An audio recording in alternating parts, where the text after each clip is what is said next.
What would you say was your inspiration getting into the music business? Was it your friends, family, the situation that you were in, or a specific artist? Definitely, growing up with music, I've always surrounded myself with music. Uh, I listen to every genre in the books. I just, in particular, got into DJing because we used to have family events when I was younger, parties and stuff, and I always want to be the one to play the music. And just seeing the joy of people, um, seeing their face expressions, seeing them dance to the music that you select and that you make, for me, and I can say this for other DJs as well, it's one of the best feelings. And that's like my inspiration is really to be on a top stage, like Ultra, Tomorrowland, and just express my music on how I feel in a way that people can enjoy it. Hell yeah, man. I've we used to the company that I previously developed, its name is College Beats, and we specifically worked with DJs and more of a like the niche of like college bars, and it was a direction that my partner went. I'm more the media guy, so I've shot like Freestyle Fridays for 101.1 The Wiz. It's a Radio 1 station up in Cincinnati, and I Right. did 29 episodes. So we featured 29 different artists, and then with College Beats, and I'll send it to you. I didn't send it to you yet, but we did a 10 episode series with DJs where we featured 10 different DJs and did a 10 episode series as well as interviews. And now, due to the virus, it's kind of tough doing in-person podcasts. So I was talking to one of my other producers from Vegas named Keon, and he said, "Tony, like you're so great interviewing people. Why don't you open it up to more of the general public?" So I definitely appreciate you coming on, No, um, for sure. Do you have any quick questions for me? Do you have any specific questions for me before we get into it? no, I don't have any questions. Cool, cool. Okay, so and just to kind of go over what I'll be asking is obviously the first question you nailed it. Um, what I would also like to ask is who are the people around you that support you? Like, is it specific artists? Is it other DJs? Like, who would you say, your shout outs, like people that, have really helped you become the DJ you are now? Mostly, my parents more than anybody. Always put family first, especially my mom. My mom and my stepdad for being supportive, getting my equipment when I didn't have the money to back then. As a kid, with no job, I wasn't able to find a job because of my age. So they were able to get all my equipment for me. As soon as I turned 18, I was able to start working at clubs. I was working at strip clubs at the age of 18. Some of the biggest strip clubs in Miami. So it's a big push that my parents gave me. Sure. So, So are there any artists that I know you shared me that one artist? What are the artists that you specifically are working with? right now, I'm currently working with Escobar, which is the one I sent you, and OG Flaco. Yeah. There's another artist down here in Miami. It's kind of getting popular. Mainly those two right now, just working on building ourselves up, and then hopefully expands to other artists as we grow. We're starting off with a short group right. Cool, cool. So, what would you say is the community? Because I can obviously speak to Cincinnati. I live a good solid 45 minutes out of Cincinnati, so I kind of have to drive into the city to experience the community. But how is it in Miami? Like, how is the hip hop scene down there? So the hip hop scene is very big down here.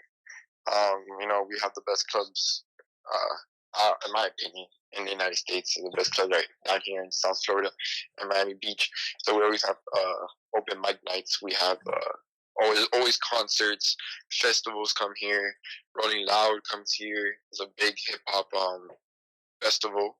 And the reason why they chose Miami is because there is a lot of people down here in South Florida that mostly listen to hip hop. Absolutely. All right.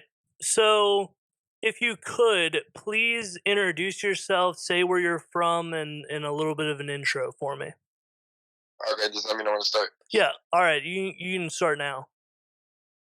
Alright, my name is Christian Hernandez. I go by the name of DJ Chris Gravity. I am an upcoming DJ here in South Florida, making myself known and hopefully expand myself across the United States and get my name known across the world by my music. Cool. Are you happy with that, or would you want to do another one? We can go with that. Okay. All right, man. So I asked you a little bit about your inspiration, about the people that have been around you, supporting you. Now, what would you say is your short-term goals and your long-term goals? So, short goals right now, probably getting to the big clubs down here in Miami, Club 11, Club Space. Short goals. Another short goal is finishing this DJ academy I'm currently going to right now, working with professional DJs, trying to get my skill level up. Long goals, probably start doing festivals in the long run. Once I complete this DJ academy, which is 6 months, I want to be able to go into festivals just like Growing Loud for artists, going to Life in Color, which is a little event, but it's kind of big. It has its name out there. Uh, Ultra, hopefully pretty soon. Just just the big festivals are the long term goals. And the Absolutely. smart, yeah, and the smart thing to do is just build myself up with the short goals. And once I accomplish those, I move on to the longer goals. Yeah, so could you tell me a little bit about how like that DJ industry works? Like would you be on tour with a specific artist, or would the festivals themselves hire you? Like how does that whole process work? So as a DJ, you can either be signed to an artist, which is one thing you can do, or you can be signed to yourself as a DJ that makes music, such as Calvin Harris makes his own music. And festivals will reach out to you when they need DJs. If you have a name after yourself, a fan base, they will end up calling you. My type of DJing, I want to be both. I want to be working with artists, and I want to be uh, by myself also in the long run. So I Cool. want to be able to go to festivals, perform without causing any problems with an artist that I'm on tour with. So And who would you say would be your biggest, most unattainable goal? the biggest goal will be Tomorrowland. When I've always been a fan of big And festivals. as far as artists, who would you say would be the biggest figure that you would like to work for or with? Really, I don't have a specific artist, but I do have a specific genre, which will Genre, be yeah, yeah. That was gonna yeah, be my next question. yeah. It's gonna have to be hip hop. I don't have any specific artists. I'm willing to I work can with. respect that.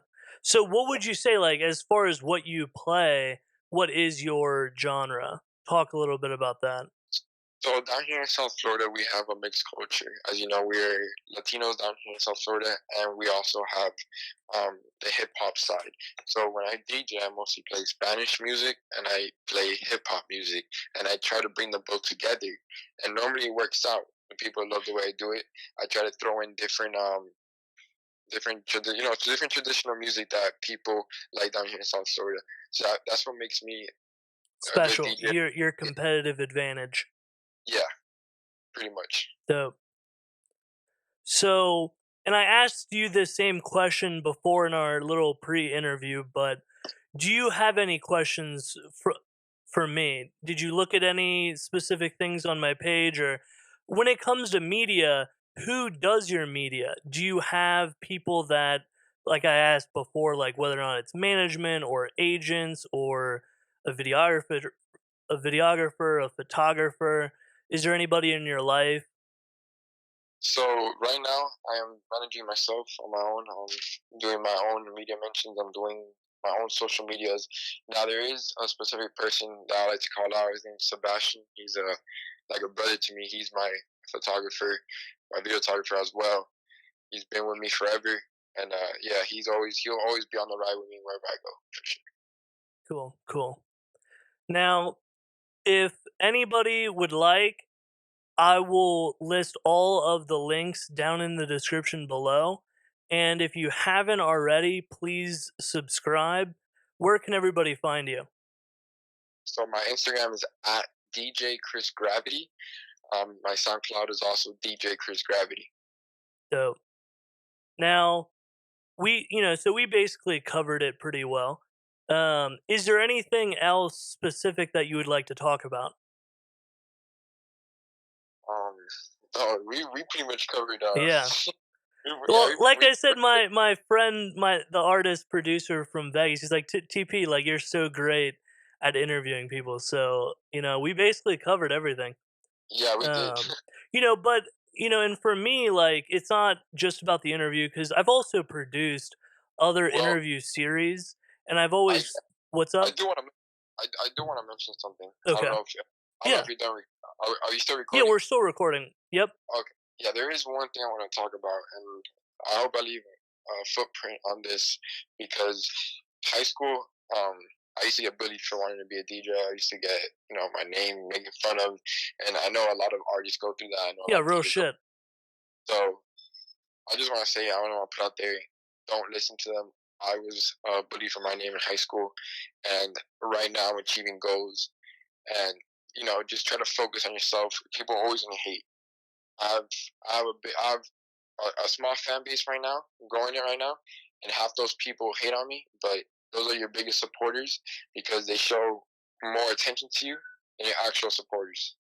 So Yeah, and that's a that's great message. That's a great message for today. And for me, I always, try to develop relationships, and I think that's the most important thing. That, a hater is just somebody that is projecting how they feel, and I think as long as everybody treats how, you would want to be treated, and develop that genuine type of relationship. And I think that that's what those people are lacking.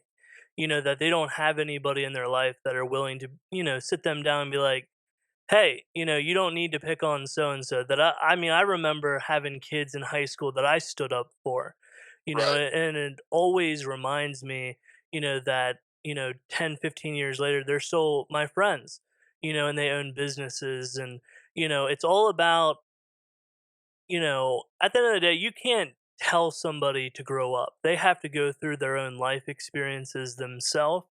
100%. And, I would definitely say the weirdest people amongst us are the ones with the most experience because, at least for me, like I belong to a dance group going through my early years. It was a family organization, German, the Donnerschwaben Club, and we've got 16 clubs throughout the United States, right? Nice. So it's a big family organization, and I spent a lot of time in it, and we got to travel to Europe, to tour at a certain point in 2013. And the amount of experience that you get, and I had previously gone there when I was 10 years old and different things like that. But, I'd go to high school or I'd go to middle school, right? And there'd be show and tell, and I'd be, just totally releasing, all of that culture, and I think that's really what America is missing, and a lot of other places in our country is that culture aspect that nobody really knows where they're from, that they're just busy, on YouTube or going to get their hair done or nails done, that there's no real cultural exchange going on. I definitely think that is also a major factor, you know. Yeah. Um but Okay. yeah, man, and like I was saying, I'm trying to make friends.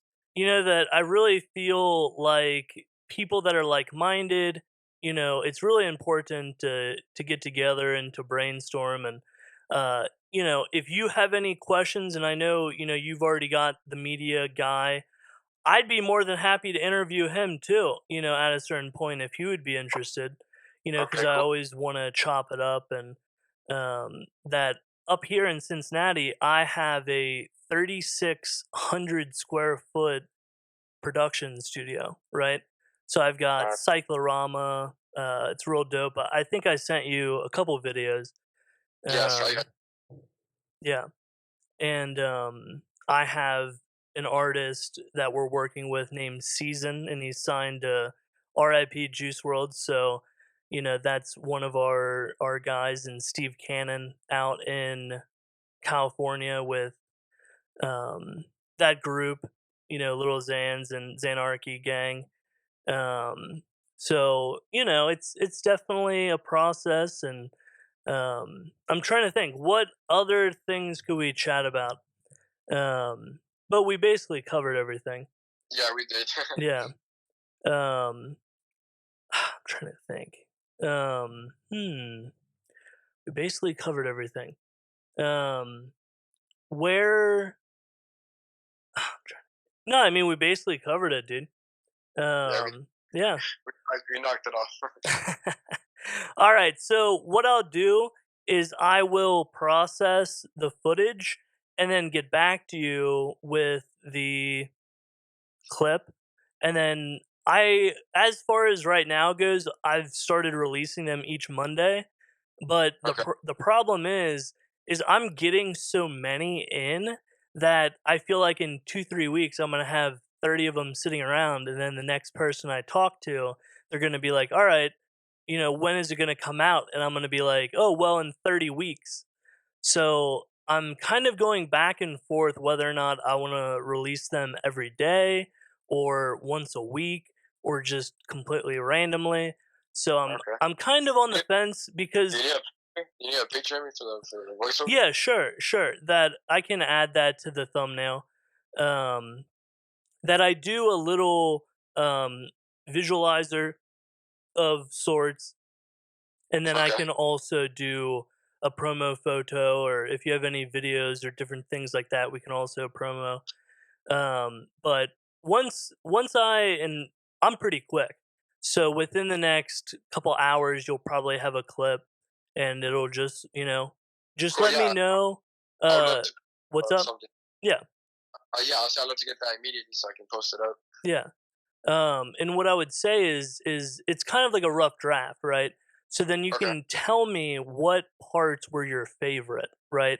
So then I can cut up specific highlights, and then I can also send you specific highlights. okay. Um, and then we can go forward with when we want to promote it. So I appreciate you, man, and we'll No chop it up problem. soon. Yeah, yeah, hell yeah. Just let me know. Uh, I mean, I'm gonna send you a picture right now. But through Instagram because I don't think I Yeah, have your number. yeah, absolutely, man. Perfect. All right. And have you subscribed on YouTube so then you can see, because it's going to be on YouTube? Yeah, I saw the channel. I'm Okay. on board. Okay. Yeah, I think you're like at 800, 900 subs. About to hit 1,000. Yeah. Yeah. 800. And yeah, the only video that really did any well is when we were on tour with Post Malone in 2017. That I had one video that did about 850,000, give or take. Wow, But that's really the only one that's driving my channel. But it's like I've got like 4 or 5 other Post Malone videos, and they've done a couple thousand here and there. But it's like the most basic video did all of the numbers. that's crazy. Yeah. Um, All right, but now I'm gonna go ahead and yeah, send you that. and what I'll also say is I've really liked the beginning of our conversation too. So I may actually like include the first part of Yeah, I love the first question. That was the best one. exactly. So I'm going to just include the entire interview from when we started talking because it's hard, really. It is hard because, have you been interviewed before? No, I haven't. Yeah, because I mean, you did very well. That it's really hard for me, meeting somebody for the first time, to determine how much of their hand needs to be held, right? Yeah, sure. And so the previous guy that I did was an professional athlete. He was a coach for a Swedish females team, and now he's a model. And he was ready to go from the very beginning, and you were ready to go from the very beginning. So maybe I just need to start assuming that people are ready to go. You know, that typically, at least locally, I've spent 45 minutes to an hour with people on the phone before the interview even happened, or hanging out with them in person. So, this is going to be the, I believe, fourth episode of this podcast, being audio only. Um Cool. so, hopefully it turns out well and everybody's happy. Why Yeah. don't you tell everybody again where they can find you? So you can go ahead and find me on Instagram at DJ Chris Gravity, and my SoundCloud is also DJ Chris Gravity, and that's basically it. Yeah, and you can also see him down in Miami. All right, Yeah. thank you, sir. I'll take a trip to South Beach. You'll see.